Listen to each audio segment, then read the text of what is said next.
You know that exciting feeling you get when you polish your hand and it just looks so perfect? And then you got to do the opposite hand. Let me give you a few tips. So you want to do the opposite hand. You want to do your dominant hand. So now you're doing it with the hand that's not so good, right? That's why your other hand looks so good. I got a few tricks to help you through that. So first we want to prep the nail. This is natural or whatever product you're working on. And this is awkward. Even this motion alone is really awkward, right? So you're doing this. So what I find with filing in particular, hold the hand that's not any good. This is your dominant hand. Move that hand. Okay, so all you want to do is move your dominant hand. That'll make it so much easier. I find this with everything, even like if you're using an e-file, hold the e-file still. It's the same effect. It really works well. Otherwise, you're awkwardly doing it like this, right? And it can be very awkward. So just move your dominant hand and file that all up. That's the first prep for your gel polish application. I also will use my fingers and I will pull back. I'll use that finger and pull back the skin so I can get on the side. Because gel polish application is all about getting into those really close to the cuticle as much as you can, all those little corners. Okay, so now we want to just dust that off. Once we've removed all dust, we want to put a base coat on if you're using natural nails. You know, when you're putting it on enhancements, you really don't need the base coat. You can just skip that part. Unless you're filing it super smooth, then you're going to need a base coat or some sort of adhesion for that gel polish to adhere for a longer period of time. But if you're just putting it directly onto acrylic or gel or hybrid gel, hard gels, then you just simply put it directly onto it. It'll save a layer of bulk, so I do recommend that. So I'm gonna grab a really strong, beautiful color so you can see it as I'm applying. If you're not great at polish and you really wanna get away with not being challenged for those edges, pick a nude or frosts are much better to apply that won't focus on your edge. But I'm going to pick a real edgy color. You know, in competitions, they make you apply red to show your skills. It's a very, very strong color. So any strong color, red, black, a brick brown, anything like that. So I'm going to use this beautiful grape color. Here's the first huge tip. When you're doing gel polish, don't have to hurry. It's not like nail polish. Nail polish, you kind of do have to hurry because it is drying as soon as it comes out of the bottle. But gel polish doesn't do that. It's going to just really kind of, unless you got a really runny brand, but it'll just sit there and wait for you to tell it what to do. It will self-level to a certain degree, right? So you can have that work to your advantage. So that's the first thing. So as soon as you start putting it on, don't worry about it because even if it looks patchy and lumpy, we can smooth that out and it will self-level its little self out a little tiny bit. Just a quick tip, when you're pulling the brush out of the bottle, scrape it off the one side, off the post, so it's not running like crazy. And don't do it really fast. We want it to run, the excess to run down. And wipe off one side of the brush. So the gel is only on one side. Okay, until you get really good at this, go 3 layers rather than 2 thicker layers. Go 3 thinner layers. That'll help a lot. Okay, so when you're going in, don't jab it right up to the cuticle and don't put your first clump right there. See that little, you got a little ball there on the end of polish. You want to sort of do it here. That's the bulk of it. And then it gets thinner and you can slide up toward the cuticle. Here's a great tip you can do too, is you can literally turn your brush completely. You can even take the very, see I'm not going close? Take the very side of the brush and paint it sideways. Look at that mess, right? It's okay. Now we just need that little corner so we could keep going with this little corner and join it up to that. See how messy still it is? Doesn't matter. It looks quite ugly actually, but that's okay.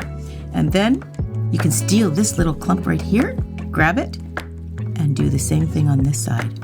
Go right up to it, and you can even turn your brush whatever feels comfortable. All you're looking for is this very corner to work for you. Now I'm going to use my finger. Now you can't do this with all your fingers. You can only do this really with the thumb, first finger, and the next finger. But the ring finger and the pinky makes it very hard to do that. But I'm going to take advantage. I'm going to use my index finger to pull back the skin right there. So see how it exposes it a bit more? And I'm going to turn my brush on the side. Now it's shaky and it's not very stable because this is my non-dominant hand. But see how close I can get? I think I can get a little bit closer. Now I'm pushing it.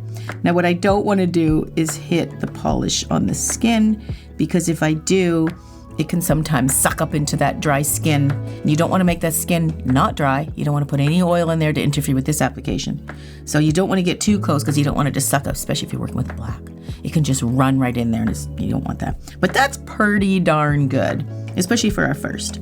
Okay, so I'm going to turn it over to the other side, pull my skin back even further, and I'm going to do the same technique and try to get as close as I can on this side. And just make sure you bring it right over to the corner on the side here. Bring it right over.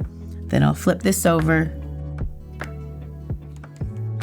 And then I'll go down the middle. And I'm just sort of smoothing it out all over.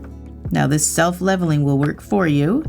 You don't want to have too many lumps and bumps. So look at that. That's not bad for our first coat.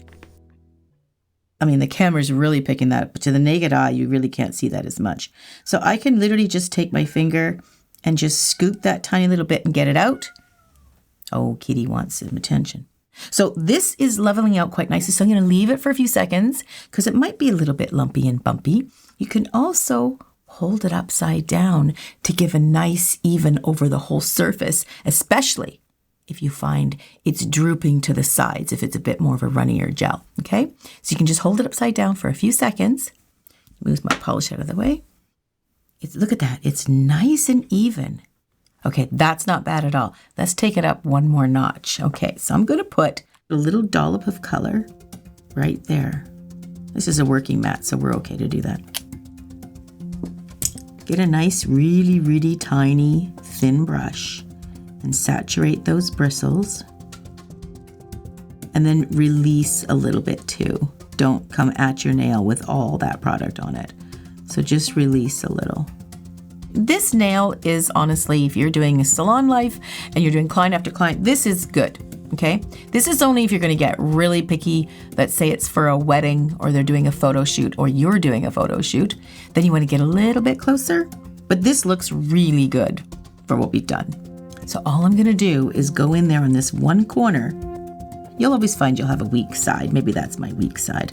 So I'm gonna go in there in this one little tiny gap with this teeny weeny little brush and just try to fill that in there. And again, try not to touch the skin.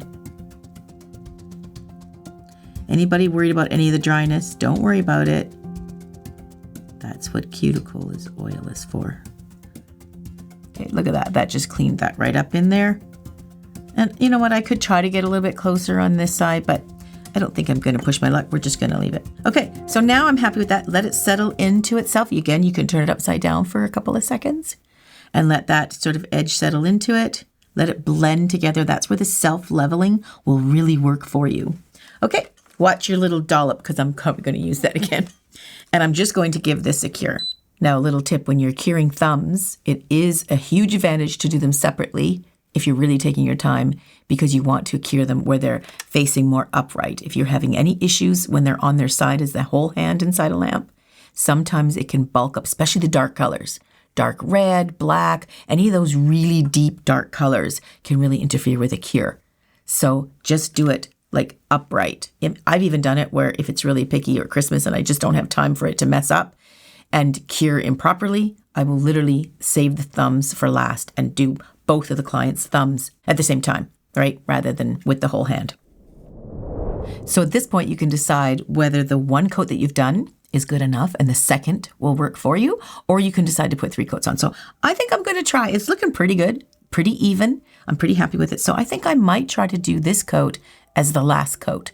Then I'll decide once I get it on. It's a pretty strong color and pretty highly pigmented, so I have a feeling we might be able to do this with just the 2 coats. Okay, so you have 2 options. You can go in and do around the cuticle edges and then do the big coat over top, or I think I'll do the coat over top with the brush in the bottle, and then if I do need to go around the corners, I'll do that. But you can do either way you want. Now, this is the finishing coat. I just want to make sure that I'm happy with this one. So I will do the same trick. The bulk of it will go not at the cuticle, but further up.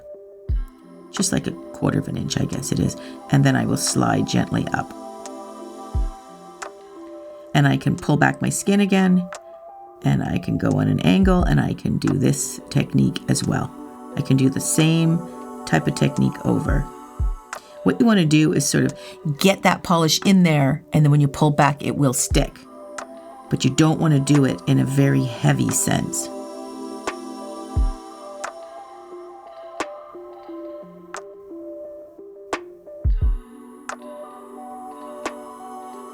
I'm going to turn it over sideways a little, pull back the skin, the same technique. And I'm going to try to thin out that edge so it really bulks up, and I can pull over on the side and go over top of the whole nail. That's looking pretty good. So I think I will go up to the cuticle and try to smooth the whole thing out a little bit more, making sure there's no bulk and it's nice and smooth. Okay, that's looking pretty good. So I'll just get a look at it, look all the way around, make sure I got everything pretty good. That looks pretty nice. Don't worry about that whiteness in there. See that? The camera's really picking that up. It's because we're really focused in, it's dry skin, and there's just a little bit of dust that settled in the dry skin area. But once we oil that up, it'll be gone. So that's looking pretty good. That's nice and tight to the cuticle. I actually quite like that. I think that's good. So what I will do is just pop up the end of the finger. It's very, very minimal. It's not huge, but there might be a tiny white edge on the edge of the nail. If you've got square nails or coffin, or even round, they might have a bit of an edge that's facing toward you, like looking down it, you might see, especially with square, you'll see an edge. You know, it could be as much as a credit card thickness when you're looking at it toward the end like that. Or it could be this type of shape, particular lends to more of a very thin. This is a very, very thin nail.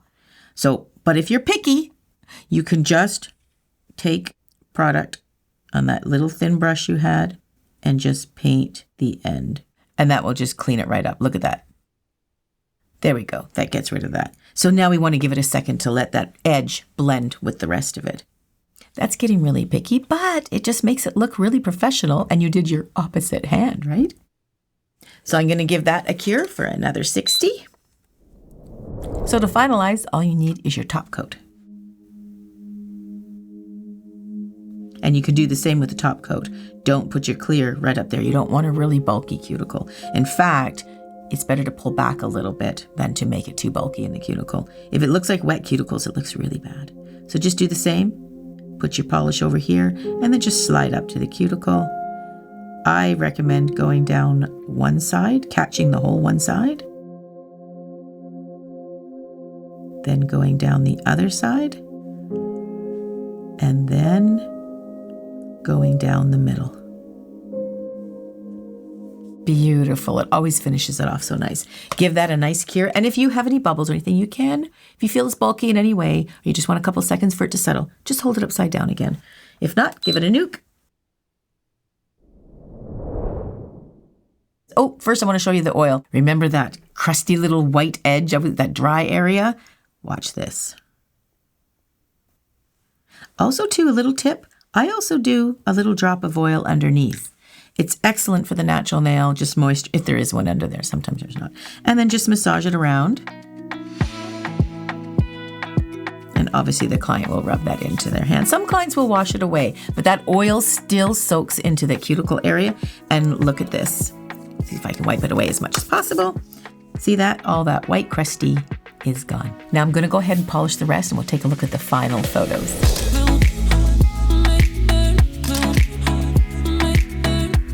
This color is called Be Mine, and it's in my Love is in the Air collection you can find at nailcareer.com. Okay, so now I've got this full hand of these adorable, shorter, square nails. I'm going to try some snakeskin on these ones. I'll catch you guys in that video.